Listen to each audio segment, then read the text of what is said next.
संजू देवी जी, मेरे प्यारे सतगुरुदेव भगवान, आपके चरणों में कोटि कोटि नमन।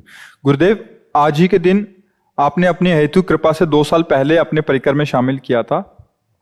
महाराज जी, सेवक जी महाराज जी की इन 2 पंक्तियों का अभिप्राय समझाने की कृपा करें। सहत सहत बाड़े भक्ति, ग्रहतन गुरु हितगार, ग्रहतन गुरु हितगार हार अपनी कर्मानत। सेवक जी कह रहे हैं कि जब हम परमार्थ में भगवत मार्ग में चलते हैं तो हमारे पास कई समस्याएं आती हैं। कभी हमारे परिवार के लोग विरोधी हो जाते हैं, लोक निंदा होने लगती है। कभी हमारा मन ही हमारा विरोधी हो जाता है, क्योंकि सत मार्ग है ना। मन उत्साहित होता है असत मार्ग में। अभी इसको कोई नशा पवाने की बात करो, कोई गंदे आचरण, बड़ा राजी हो जाएगा, उमग जाएगा कि जल्दी यहां से हटे। बस उसको प्लान दे दो, गंदा प्लान, वो अभी नाचने लगेगा मन। और अभी प्लान दो कि यहां से हटते ही 2 घंटे नाम जप करेंगे वो ऐसे उदास हो जाएगा जैसे उसका गला काट दिया। वो तुम्हें जलाने लगेगा कि ऐसा नियम मत लो 2 घंटे का, नहीं निर्वाह। वो मतलब तुम्हें हटाने की कोशिश करेगा। अब वो हटाता किससे? काम, क्रोध, लोभ, मोह, मद मत्सर, ये आग है, ये आग है, कामाग्नि, क्रोधाग्नि। अब इसको सहना होगा, अंदर स्फुरणाएं होंगी, चुपचाप शांति से सहो। बाहरी कोई तुम्हारा अपमान कर, शांति से सहो। सहोगे ना तो भक्ति बढ़ेगी। सहित सहित बाढ़े भगति, गृहतन गुरहित गार। तुम्हारा जो कुछ भी अपना माना हुआ है, प्रियालाल रूपी सदगुरुदेव के चरणों में समर्पित कर दो।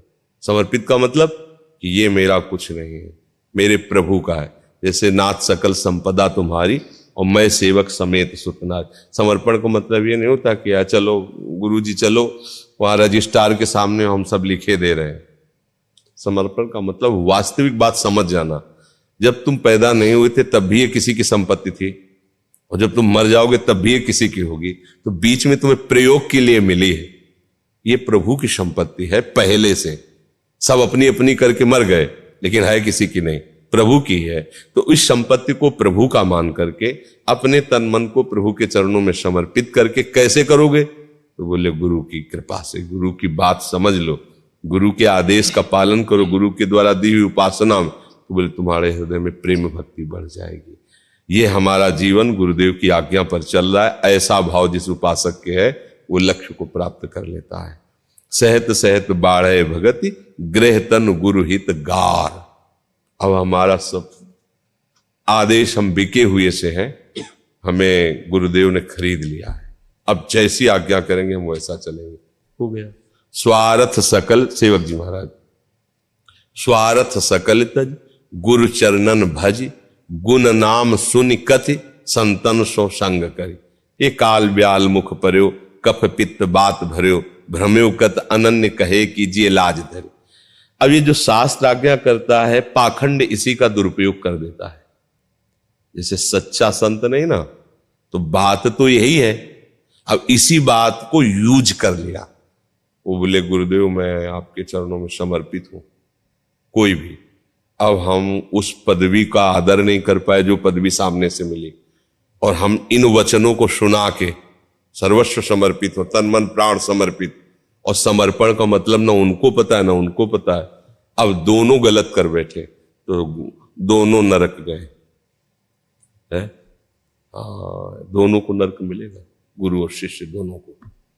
सो गुरु घोर नरक मां पर। गुरु का मतलब ये थोड़ी शिष्य ने सर्वस्व समर्पित कर दिया और गुरु ने अपना सर्वस्व उसके हृदय में पहुंचा दिया, बस। क्योंकि वो जो शिष्य समर्पित कर रहा तो पहले ही त्याग करके आया है, उसको थोड़ी स्वीकार करेगा वो। उसने स्वीकार इसलिए उसकी स्वीकृति कर रहा है कि तेरा अहंकार नष्ट हो जाए, और अपनी सारी संपत्ति उसके हृदय में दे दी। इसलिए गुरु जैसा कौन कृपाल होगा। पर यही शब्द दुरुपयोग कर दिए जाते हैं, इसीलिए साधुता कलंकित हो जाती है। वो सर्वस्व अर्पित है। किस लिए? तुम्हारा हृदय खाली हुआ, ये ले हमारी संपत्ति। तुम्हारे पास क्या था? तुम्हारे पास तो नाशवान शरीर, नाशवान संपत्ति। उसका अहंकार हटाने के लिए केवल उपदेश किया गया है। वो अगर उसको हम प्राप्त करके सुखी हो रहे हैं तो तुम दोगे क्या? वो तो पहले से उसके पास है। तुम्हारे रुपए, पैसे, भोग सामग्री और शरीरों की अगर सुख वृत्ति हमारे हृदय में है तो तुमसे ज्यादा दुर्भाग्य तो हमारा है कि जो तुम्हारे पास है उसको हम प्राप्त करके सुखी हो रहे हैं, तो हमसे बड़े हुए कि नहीं हुए? तब लगी जोगी जगत गुरु, जब लगी रहे निराश, और जब आशा मन में भई जग गुरु और जोगी दास। तो ऐसे बात दुरुपयोग न किया जाए। भाव ये है कि हमारा कुछ नहीं, हमारे प्रभु ने ही सब कुछ दिया। तो दियम वस्तु गोविंदम, तो उनकी सेवा के लिए। जहां अहंकार खत्म हुआ तहां गुरुदेव अपनी वस्तु दे देते हैं। गुरुदेव उसकी वस्तु नहीं लेते, उसके अहंकार को लेते हैं। अपनापन आप अपना समेट के श्री जी के, जैसे आप हमें सेव चढ़ाए, तुम खाने थोड़ी लगेंगे, ये ले जाओ श्री जी को, तुम्हारी दी हुई वस्तु श्री जी को जाए और तुम्हारा मन पवित्र होकर श्री जी में लगे। हम प्रसाद लेते हैं, हम उनकी जूठन लेते हैं। ऐसे ही तुम्हारा भाव समर्पित, जहां किया समर्पित भाव सीधे श्री जी के पास, और वो भाव देह तुम्हें देंगी जिस देह से सेवा होती। ये संबंध है। ये जो नाटकबाजी बीच में हो जाती है ना कि शिष्य हो, तुम्हारा तन मन समर्पित, हम जो कहें गुरु आज्ञा सर्वोपरि चलो, तो वो दोनों नरक जाएंगे, दोनों नरक भोगेंगे। इसलिए ये बातें बहुत ध्यान में रखनी चाहिए कि गुरु समर्पण का मतलब क्या है। ये अगर देखो, छोटे छोटे बच्चों को भी समझाया जाता है कि अगर तुम्हें कोई टच कर रहा है तो ये अच्छा भाव से टच कर रहा है, बुरे भाव से टच कर रहा है, इसको समझना हो। ऐसे ही तुमको भी ज्ञान होना चाहिए कि कहीं हम पाखंड में तो नहीं फंस रहे हैं, कहीं हम छल कपट में तो नहीं फंस रहे हैं। अगर तुम्हारे शरीर के प्रति कहीं आकर्षण वृत्ति है, तुम्हारे धन के प्रति आकर्षण वृत्ति है, जो कुछ तुम्हारे पास उसके प्रति आकर्षण वृत्ति है, तो वो चीज वहां नहीं है जिसके लिए तुम गए हो। पक्का समझो। जिन भोगों में तुम फंसकर अशांत हो, उसी शांति को लेने के लिए तुम उसके पास गए हो। और उसके पास कौन सी वस्तु है? प्रभु है, उनका नाम है। अगर वो उसका महत्व न रखे, इसका महत्व रखे कि जितने भगत आएंगे, जितनी बढ़िया यार, बड़ी मौज है, घटिया भाव हुआ ना। ये तो बहुत लोगों के पास है, और वो आते हैं संतों के पास, किस लिए आते हैं? कि वो चीज हमारे पास नहीं जो तुम्हारे पास है। तो अगर वो अपनी चीज को हल्का समझ के संसारियों की चीज को बड़ा समझते, तो आई नहीं उनके पास वो चीजें, वो मिलेगी ही नहीं। फिर क्या होगा? फिर हरई शिष्य धन शोक न हरई, सो गुरु घोर नरक मा परे। ऐसा नहीं तुम गुरु बने हो तो ब्रह्म हो गए, अब जो चाहो कर लो। ये ध्यान रखना, कोई भी गुरु वही है जो विषयों पर विजय प्राप्त किए हुए। तुम्हारे शरीर का भोग करना चाहे, तुम्हारी वस्तु का भोग करना चाहे, या तुम्हारा किसी भी तरह से छल कपट, ये सब गुरु में नहीं होता। गुरु का मतलब है मेरी दयालु मां। मां बच्चे को गोद में बैठाल के अपनी छाती का दूध पिला के पुष्ट करती है। बच्चा दूध पी करके प्रसन्न हुआ, यह बात देखकर मां खुश हो रही। मां से पूछो क्यों हट करके दूध पिला रही थी इसको? नहीं पी, थप्पड़ मार। पी। बोले तेरा क्या है? बोले तू क्या जाने, ये मेरा बच्चा है। ऐसे ही गुरु शासन करके, दबका के, फटकार करके, दुलार करके श्री जी का अमृत पिलाता है। नाम जपो, मंत्र जपो, सेवा मिलो। तुम्हारे शरीर का आकर्षण हो गया तो श्री जी को जानता ही नहीं ना।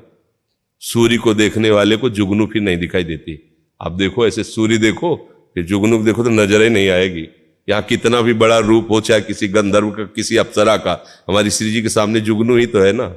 तो अगर किसी रूप में आसक्त हो रहा, किसी देह में आसक्त हो रहा है, कोई ऐसा गंदा कार्य भाव में, तो धोखा है। इन्हीं शब्दों का प्रयोग करके धोखे का खेल खेला जाता है। यह भी सावधान रहना चाहिए। हमारे मन को रौंदो, जो विषयी मन है अपनी कृपा शक्ति से रौंद दो कि इसमें श्यामा श्याम आके बस जाए। श्यामा श्याम का तो हम महात्मा माने। बात समझे ना? महात्मा का क्या बल है?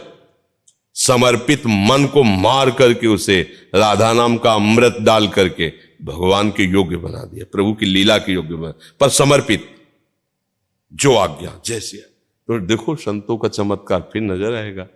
तुम्हारे मन को समझा बुझा के प्रियालाल तक पहुंचाना, जो कहीं नहीं हो सकता, कभी नहीं हो सकता, किसी से नहीं हो सकता। जब होगा किसी भगवत प्रेमी महात्मा से होगा। अब ये किसी को चाहिए नहीं। ये किसको चाहिए? प्रियालाल किसको चाहिए? हमारा काम भले प्रियालाल चाहिए तो फिर हमारी बात मान लो, प्रश्न ही नहीं करना पड़ेगा, आगे कदम बढ़ते चले जाएंगे। जो जन्मों में नहीं होता वो दिनों में होना शुरू हो जाएगा। मान लो हमारी बात, संतों की बात मान लेने से है जी।